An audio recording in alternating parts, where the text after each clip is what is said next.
आज मैं आपके साथ शेयर करने वाली हूँ मार्केट से भी strong jumbo storage vacuum bags, जिनको हम डीआईवाई करके बनाएंगे और उसके साथ साथ पुराने कपड़ों को रीयूज़ करके सर्दियों के गर्मियों के बहुत सारे कपड़े, रज़ाइयाँ, ब्लैंकेट्स, कुशन्स को स्टोर करके हम रखेंगे। तो वीडियो काफ़ी ज़्यादा आसान और इंटरेस्टिंग होने वाली है। इसको लाइक ज़रूर कर लीजिएगा और उसके बाद कमेंट में मुझे ये ज़रूर बताइएगा कि आपको वीडियो भी कैसी लगी। Hello friends, once again welcome back to my channel. कैसे हैं आप सब? तो सबसे पहले तो ये मैंने बोरी ले ली है और इसको आज मैं किस तरह से कट करने वाली हूँ ये आप देख लीजिएगा। क्योंकि इस तरह की ये जो बोरियां होती है ना, जब हम इनको कट करते हैं ना तो धागे निकलते हैं। फिर एक तो इनको स्टिच करना भी मुश्किल होता है और उसके साथ साथ ये ख़राब भी हो जाती हैं, धागे निकलते रहते हैं तो मैसी लुक आता है। तो ये जो बोरी है ना, इसकी एक साइड से मैंने तकरीबन 12 इंच की गैप देकर एक निशान लगा दिया है। अब ये जो काविया है ना, इसको मैंने गर्म करके इसको कट किया है। तो अगर आप चाहें ना तो नाइफ़ को गर्म करके उसके बाद भी कट किया जा सकता है, लेकिन अगर आपके पास इस तरह की आयरन मौजूद है ना तो इसके साथ आप कट कीजिएगा। तो इस तरह से आपको लगेगा कि थोड़ी सी मेहनत है, लेकिन बिल्कुल भी मेहनत नहीं है। बस आप इस तरह से इसको रख के और उसके बाद इसको गर्म होगा तो आप इसको कट करते जाएंगे तो कट हो जाएगा। तो जो बोरी है ना, उसकी मैंने लेंथ तकरीबन 41 इंच के जितनी ली है, उतनी ही मुझे यूज़ करनी है। अगर थोड़ी सी ज़्यादा हुई तो मैं उसको कट कर दूंगी। अब ये जो राइस बैग है ना, ये प्लास्टिक का है, इसको मैंने यूज़ किया है और इसके दो मैं सर्किल कट कर दूंगी। तो आप देख सकते हैं कुछ इस तरह से मैंने इसको फोल्ड किया है और ये दो पीसेस हैं। इस तरह से फोल्ड करके और उसके बाद यहाँ पर तकरीबन मेरे पास 6 इंच आ जाएंगे और उसके बाद इसका एक राउंड शेप में ड्रॉ कर दूंगी। तो एक फार्मूला होता है, वो मैं आपको स्क्रीन पे मेंशन कर दूंगी। इसके तहत अगर आपके पास किसी भी कपड़े की लेंथ है ना, तो उसका आप राउंड शेप बहुत आसानी से निकाल सकते हैं। इसी तरह से मैंने निकाला है। तो 41 इंच मैं कपड़ा रखने वाली हूँ लेंथ के साथ। तब मुझे ये सर्किल जो चाहिए होगा ना, उसका जो डायामीटर है ना, मेरे पास आएगा 12 इंच के जितना। तो इस तरह से मैंने ये सर्किल कट किया है। तो जो आप कपड़ा इसके अराउंड लगाएंगे ना, वो आपको थोड़ा सा एक्स्ट्रा लेना होगा, ताकि आप जब सिलाई करें ना तो कपड़ा सिलाई में भी जाएगा। यहाँ पर ये भी सिलाई में जाता है, लेकिन वो जो कपड़ा है ना जो बाहर की साइड पे लगेगा, वो आपको एक्स्ट्रा चाहिए होगा, तकरीबन 1.5 इंच के जितना या 1 इंच के जितना। अब दो जो राउंड पीसेस हैं उनके मैंने दो पीसेस कर दिए हैं और इन दोनों पीसेस के ऊपर मैं पाइपिंग करूँगी। और अब यहाँ पर आप देखें, इसकी जो आउटर एजेस है ना, उनकी मैंने मेजरमेंट्स ले ली हैं। तो अब मैं इसके अकॉर्डिंग जो इसका बाहर का कपड़ा हम लगाएंगे ना, मतलब कि ये जो राइस बैग है ना, उसको कट करने वाले हैं। तो जो नंबर्स है ना, उससे तकरीबन मैंने 1 या 1.5 इंच के जितना एक्स्ट्रा कपड़ा लिया है। और अब ये शर्ट ऑलरेडी मैंने कट कर दी है, लेकिन इसकी स्ट्रिप्स मुझे चाहिए थी। इनसे मैं 4 स्ट्रिप्स निकाल दूंगी। 2 मैं पाइपिंग के लिए यूज़ करूंगी और 2 इसकी डोरी बनाने के लिए यूज़ करूंगी। तो बस सिंपल सा मैंने कपड़े को फोल्ड करके और उसके बाद इसके ऊपर टॉप स्टिच लगा दिया है। तो बस इसको हम बांधने के लिए यूज़ करेंगे। तो अब ये जो हमने दो पीसेस किए थे ना एक सर्किल के, उनके दोनों साइड्स पे मैंने पाइपिंग लगा दी है। तो ऊपर मैंने कपड़ा रखा है और उसके बाद इस तरह से स्ट्रेट सिलाई लगा के और दूसरी साइड पे फोल्ड करके उसके ऊपर मैं एक टॉप स्टिच लगा दूंगी। तो यहाँ पर ये दोनों जो पीसेस है ना, कुछ इस तरह से रेडी हो गए हैं।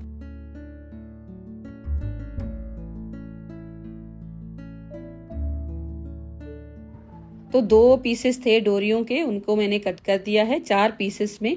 और इस तरह से जो सेंटर है ना, वहाँ पर हम लगा देंगे तकरीबन 4-4 या 2-2 इंच के जितनी गैप होगी। और इस तरह से मैंने डोरियां लगा दी हैं दोनों साइड्स पे।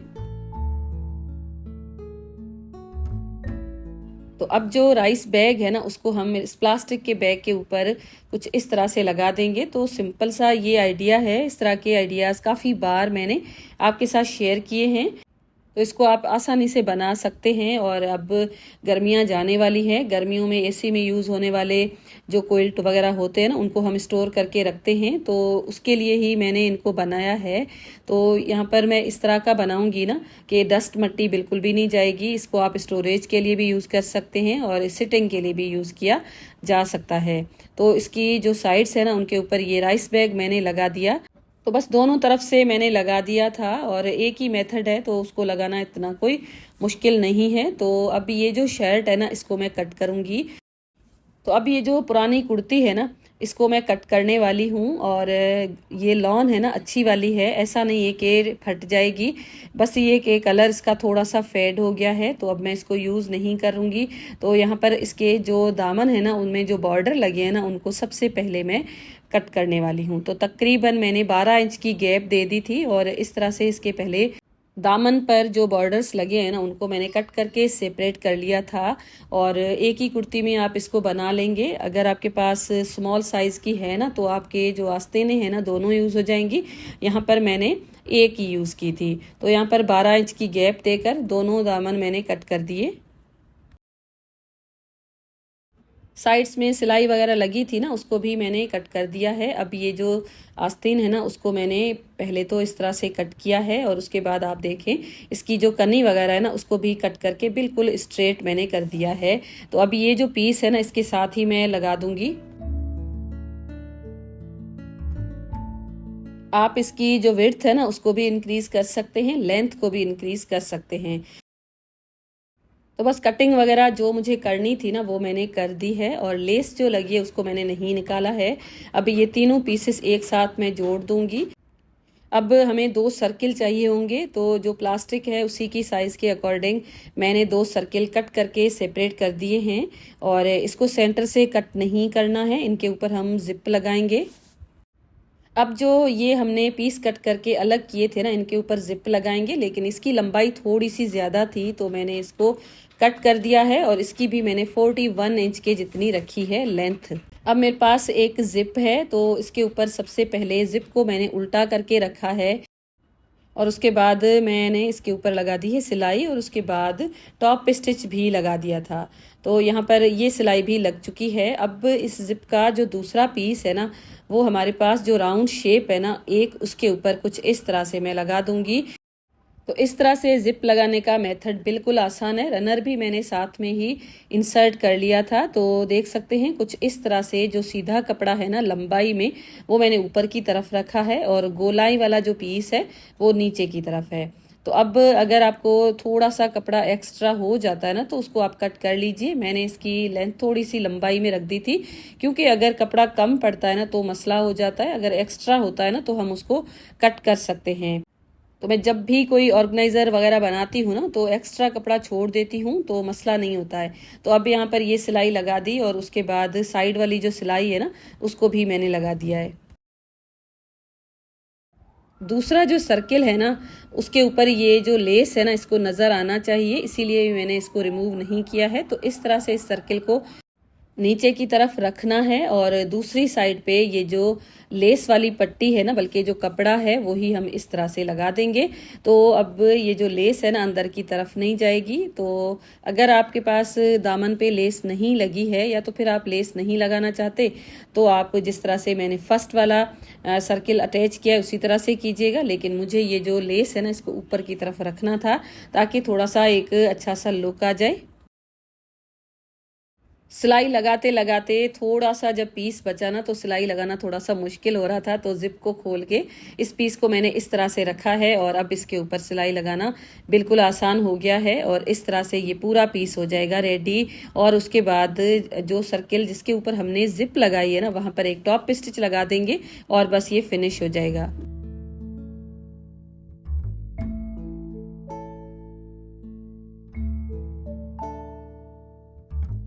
तो अब ये जो बैग्स हैं ना, हमारे पास 2 बन चुके हैं। तो अगर आप चाहें ना, तो इनको सेपरेट भी यूज़ कर सकते हैं, लेकिन मैं किस तरह से यूज़ करूँगी, उससे पहले यहाँ पर कुछ धागे थे ना, और निकल रहे थे, क्योंकि एक साइड को तो मैंने जला के उसके बाद ही कट किया था, लेकिन एक साइड मैंने कैंची के साथ कट किया था। तो यहाँ पर ये देख सकते हैं धागे इसी तरह से निकलते हैं। तो इसको भी मैंने गर्म कर दिया है, ताकि ये जो धागे हैं ना, इधर ही बैठ जाएं। आप इसमें बच्चों के टॉयज रख सकते हैं, कपड़े भी रख सकते हैं। मैंने इसमें समर में यूज़ होने वाले सिंगल लेयर के ये जो क्विल्ट है ना, इनको रखा है, और इसको मैं इसी तरह से यूज़ करूँगी, क्योंकि कराची में सर्दियाँ बिल्कुल कम आती हैं। जब सर्दियों का मौसम होता है ना, तभी तकरीबन 15 से 20 दिन ही ये जो मोटे से ब्लैंकेट्स वगैरह यूज़ होते हैं, नहीं तो ऐसे ही यूज़ हम करते हैं। तो मैं इसी तरह से इनको इसके अंदर रख दूँगी। जब चाहिए होंगे तो हम इनको निकाल लेंगे। और ऊपर मैंने स्टोरेज में इनको नहीं रखा है, तो वैसे भी मैं इसी तरह से अलमारी के अंदर ही इनको रख देती हूँ, लेकिन इस बार मैंने ये बहुत ही अच्छा सा एक ऑर्गेनाइज़र बना लिया है। और इस तरह से इसकी जो लेसेस है ना उनको मैं बांध लूँगी। अब ये जो हमने कवर बनाया है इसके ऊपर आप लगा दीजिए, कोई नहीं कहेगा कि ये राइस बैग के साथ या पुरानी कुर्ती के साथ आपने इसको बनाया हुआ है। एक तो इसकी प्रोटेक्शन हो जाएगी, इसके अंदर डस्ट वगैरह कुछ भी नहीं जाएगा, और दूसरा कि लुक वाइज भी अच्छा लगेगा। तो अगर आप चाहें तो इसको आप अपने वार्डरोब के अंदर अलमीरा में रख दें, नहीं तो आप इसको सामने भी रख सकते हैं। सिटिंग के लिए आप इसको यूज़ कर सकते हैं बहुत आसानी के साथ, और उसके साथ साथ अगर आप चाहें तो फुट रेस्ट के लिए भी ये स्टूल यूज़ किया जा सकता है। काफ़ी ज़्यादा स्पेस भी सेव हो जाएगी और लुक वाइज भी अच्छा लग रहा है। हमारे घरों में मुख्तलिफ़ किस्म के कुशन्स, पिलोज़, क्विल्ट, बहुत सारी ऐसी चीज़ें होती है ना जिनको जब हम स्टोर करके रखते हैं ना तो बहुत सारी हमारी जो स्पेस है ना वो ज़ाया हो जाती है। मार्केट में इनको स्टोर करने के लिए वैक्यूम बैग्स आते हैं, बहुत ज़्यादा महंगे भी होते हैं। मैंने भी सोचा था लूँ, लेकिन इतने सारे हमारे पास ये क्विल्ट वगैरह होते हैं ना, कितने ले सकते हैं। क्योंकि दराज पे मैंने चेक किया था 1000 था, पता नहीं 1100 थे, उसमें 3 बैग्स आ रहे थे। तो काफ़ी मुझे तो महंगे लगे, क्योंकि मेरे पास तो बहुत सारी ऐसी चीज़ें हैं 3 बैग्स में आ ही नहीं सकती। तो मैंने घर पे ही वैक्यूम बैग्स बना लिए हैं। तो ये जो बैग मैंने यूज़ किया है ना, गार्बेज बैग है। आपके पास कोई भी प्लास्टिक की बैग पड़ी है ना तो वो यूज़ कर सकते हैं। मेक श्योर कर लीजिएगा कि उसमें कोई होल ना हो। तो वैक्यूम मैंने लिया है, तो इस तरह के वैक्यूम्स अक्सर हमारे घरों में पड़े रहते हैं। मेरे पास ये बिल्कुल छोटा वाला ही है। जिस तरह से आपको वीडियो में दिखाया जा रहा है ना, बिल्कुल उसी तरह से आप बैग को पकड़ लीजिए। और एयर है ना कहीं से भी लीक नहीं होनी चाहिए। तो देखें इस तरह से इसको आप पूरा पंप कर लीजिए, तो जितनी भी इसमें होगी ना एयर वगैरह वो निकल जाएगी, और उसके बाद बिल्कुल ये श्रिंक हो जाएगा। और अब देखें इसकी साइज़ कितना बड़ा एक कुशन होता है, और यहाँ पर आप इसकी साइज़ को चेक कर सकते हैं। तो बस जब ये बिल्कुल अच्छी तरह से सेट हो जाए ना, तब आपको क्या करना है, कोई भी रबर बैंड ले सकते हैं, नहीं तो इस तरह की कोई जिप टाई आपके पास मौजूद है ना, तो आप इस तरह से इसके साथ लगा दीजिए और बस ये यहाँ पर बंद हो जाएगा। तो मैंने बहुत सारे बैग्स में बहुत सारी चीज़ें ट्राई करके आपको दिखाई हैं। जो कुशन है ना वो तो बहुत ही छोटी सी स्पेस में आप इसको ऑर्गेनाइज करके रख सकते हैं। तो यहाँ पर अगर आप चाहें तो रबर बैंड लगा सकते हैं, और जब आप इसको वैक्यूम करें ना तो ऊपर से इस तरह से प्रेस कर लीजिएगा, तो अच्छी तरह से ये प्लास्टिक इसके ऊपर बैठ जाएगी, बिल्कुल ये एयर टाइट हो जाएगा। तो अब यहाँ पर आप देख सकते हैं 3 कुशन हैं और कितनी छोटी सी स्पेस में ये आ गए हैं। तो अब आप कहेंगे कि जो बड़े बड़े क्विल्ट होते हैं ना, रज़ाइयाँ, उनको हम इस तरह से कर सकते हैं। नहीं, तो देखें ये जो ग्रोसरी बैग है ना बड़ा साइज़ का है, और इस तरह की गलती से मेरे पास आ गए थे, तो आज मैंने इनसे काम लिया है। इसको भी आप इस तरह से वैक्यूम कर सकते हैं। और अगर आपके पास बड़ा स्टोरेज बैग है ना तो आप 2 क्विल्ट एक साथ भी कर सकते हैं। जिस तरह से मार्केट में बैग मिलता है ना उसी तरह से ये रेडी होगा। वो जो बैग है ना उसके भी रिव्यूज़ मैंने देखे थे कि जब हम उनको लंबा अरसा स्टोर करके रखते हैं ना तो उसकी वैक्यूम ख़त्म हो जाती है, तो वो बिल्कुल ढीले पड़ जाते हैं। ये हो सकता है वैसे ही काम करें, लेकिन जब आप इसको स्टोर करके रखेंगे ना, एक दूसरे के ऊपर रखिएगा, तो ये उसी जगह पे सेट रहने वाले हैं। तो बस इसी तरह से एक बड़ा सा जो गार्बेज बैग है ना उसमें 2 क्विल्ट डाल के उसके बाद भी मैंने वैक्यूम किया है। तो इस तरह से ना बहुत सारे कपड़े हम छोटी सी स्पेस में स्टोर करके रख सकते हैं। आपके पास अगर इस तरह का मिनी वैक्यूम क्लीनर पड़ा है या बड़ा भी वैक्यूम क्लीनर है ना, तो आप इस तरह से ज़रूर ट्राई कीजिएगा, और बहुत ही आपको ये वाला आइडिया है ना पसंद आने वाला है और यूज़फुल होने वाला है। तो यहाँ पर मुझे आप दीजिएगा इजाज़त, और मैं मिलूँगी आपके साथ एक इंटरेस्टिंग से वीडियो के साथ। अपना ढेर सारा ख्याल रखिएगा। कमेंट में मुझे ये ज़रूर बताइएगा कि आजकल जो हमारी वीडियोज़ है ना उनकी रीच इतनी डाउन क्यों हो रही है। आपके पास वीडियोज़ की नोटिफिकेशन आ रही हैं या आपको कंटेंट पसंद आ भी रहा है, नहीं आ रहा है। तो आपकी जो सजेशंस होती हैं उनको ऑलवेज़ मैं वेलकम करती हूँ, तो ज़रूर मुझे आप दीजिएगा, इससे मेरी भी हेल्प हो जाएगी। और उसके बाद अपना ढेर सारा ख्याल रखिएगा। आज के वीडियो को लाइक करके शेयर ज़रूर कर लीजिएगा, और thank you and bye bye.